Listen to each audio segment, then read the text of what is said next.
આ યુદ્ધ ચાલી રહ્યું છે, ગેસ બંધ થઈ ગયા છે અત્યારે. હવે 2 મહિના યુદ્ધ હાલશે એટલે પેટ્રોલ ડીઝલ બંધ થવાનું છે. પછી તમારી તો મને ખબર નહીં, પણ કલાકાર શું કરશે એનો મને વિચાર આવે છે. કલાકાર શીના માથે આવશે? કલાકાર હાંડિયા લેવાના છે ને મારો વિશે હાસ્યનો છે. હું દુનિયામાં લોકોને આનંદ કરવા માટે આવ્યો છું કે બસ કોઈ માથાકૂટ નહીં, કોઈ સાહિત્ય નહીં, કોઈ વાર્તા એવું નહીં, કોઈ જ્ઞાનની વાત નહીં, માત્ર આનંદ તે, બીજી કોઈ વાત કરવાની નહીં જીવનમાં. આ દુનિયામાં આખો દિવસ માણસ કામ કર્યા પછી કંટાળી જાય છે. કંટાળ્યા પછી સૌથી વધુ કંટાળે છે કોણ દુનિયામાં? એક પુરુષ. ભયાનક કંટાળી ગયો છે આ દુનિયાથી, મને ખબર છે.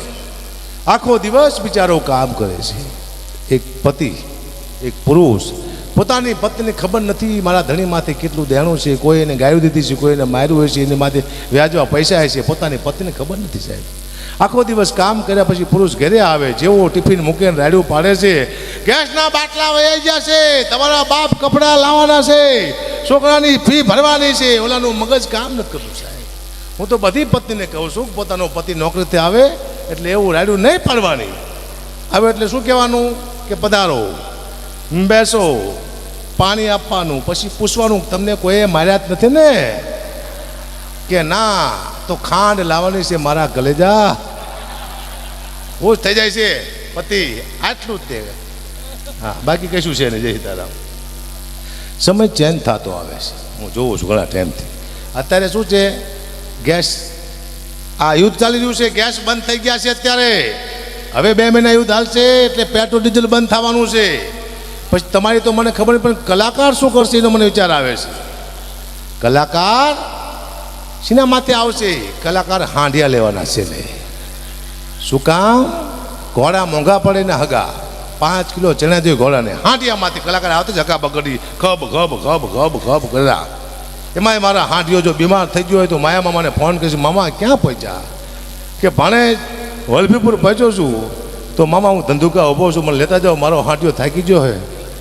અને માયા મામાની પાછળ હું જેમ તારકા સ્વરૂપ બેઠો હોય રક્ષા કરવા, હબથાનો હાંડિયામાંથી ખોડી જઈશ. ગબ ગબ ગબ હેલો જાય છે. અને અમને પૂછશે કે જમવામાં શું લેશો?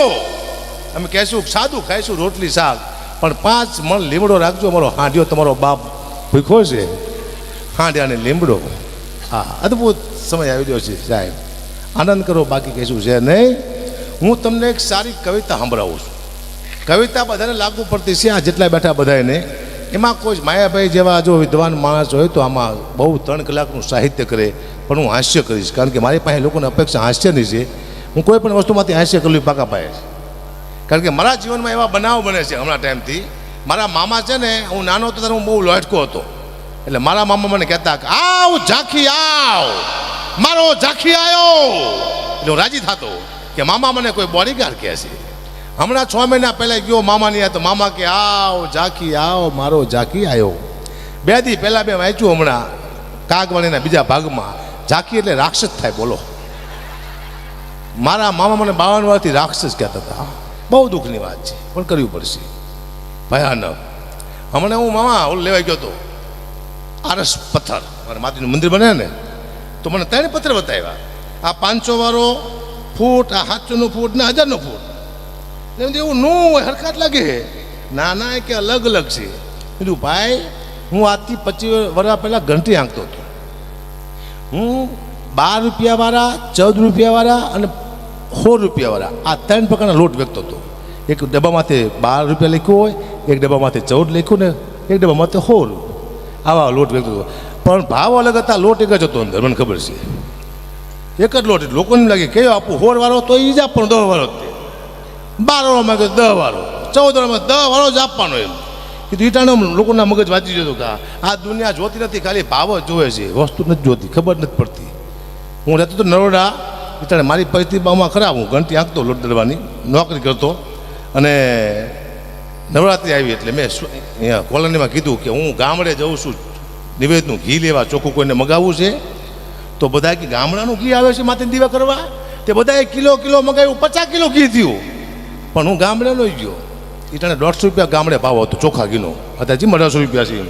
પણ ગામડે લઈ ગયો. હું ડેરીમાં ગયો અમદાવાદ, ને 50 રૂપિયા કિલો મેં લીધું ઘી. 50 કિલો ઘી લાવ્યો. મેં કીધું લો ગામડેથી ઘી લાવ્યો છું. બધાય અમે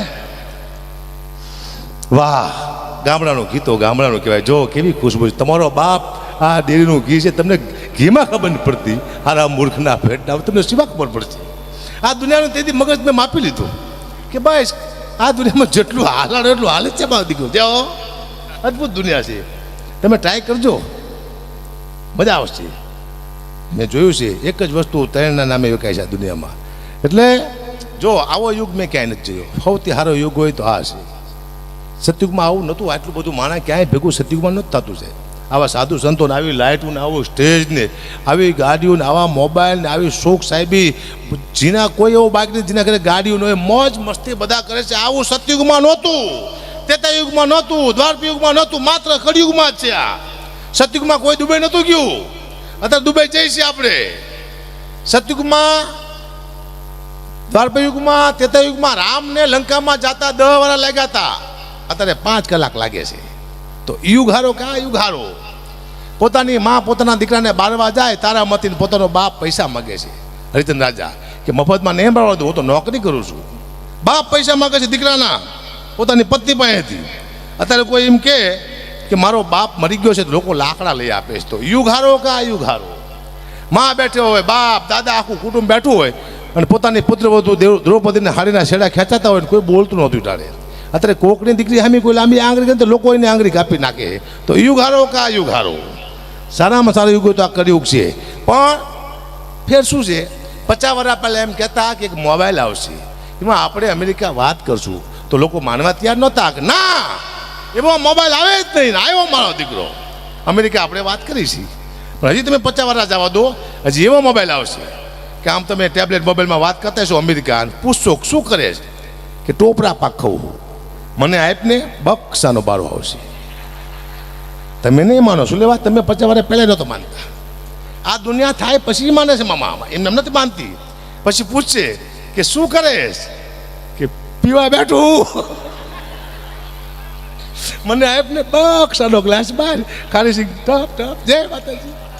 તમે નહીં માનો, તમે માનશો જ નહીં. અદ્ભુત સમય આવી રહ્યો છે, મને ખબર પડી છે સાહેબ.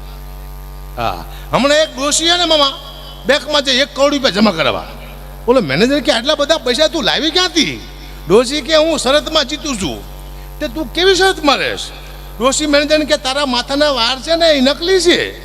બોલો કે શું વાત કરે છે કે અસલી છે. એ કે હું કે કાલ સાબિત કરી દઉં ખેંચીને કે તારા વાળ ડુપ્લિકેટ છે. ઓલો કે તો હું ₹1,00,000 આપું. 1,00,000ની શરત મારી ડોશી કોને આરે? બેંકના મેનેજર આરે. સવારે મહિના વકીલ લઈને આવી પોતાના, હું મારો વકીલ લાવીશ કે કંઈ વાંધો નહીં. મેનેજર કે વકીલ લઈને આવી, મેનેજર બેઠો હતો, આમ વાર પકડી હલાવીને કર્યો ઘા, અને મેનેજર ઊભો થઈ દાંત કાઢવા માંડ્યો. અસલી છે ડોશીમાં, નકલી નથી. અને વકીલ મોરો પડી ગયો. મેનેજર કેલા શરત હું જીતી ગયો છું, તું કેમ મોરો પડી ગયો? વકીલ કે મારી યારે આ ડોશીએ 5 લાખની શરત મારી હતી કે મેનેજરના વાળ પકડીને મેનેજરને ઘા કરું, મેનેજર દાંત કાઢે તો 5 લાખ તારે દેવાના. 4 લાખનું બોજ હરામ ખોર ના તે મને મરાયું. દુઃખની વાત છે. આવી ડોશીઓ દુનિયામાં છે, તમે જોઈ છે? આવજો બતાવીશ. આપણા બોચ મારી દે સાહેબ.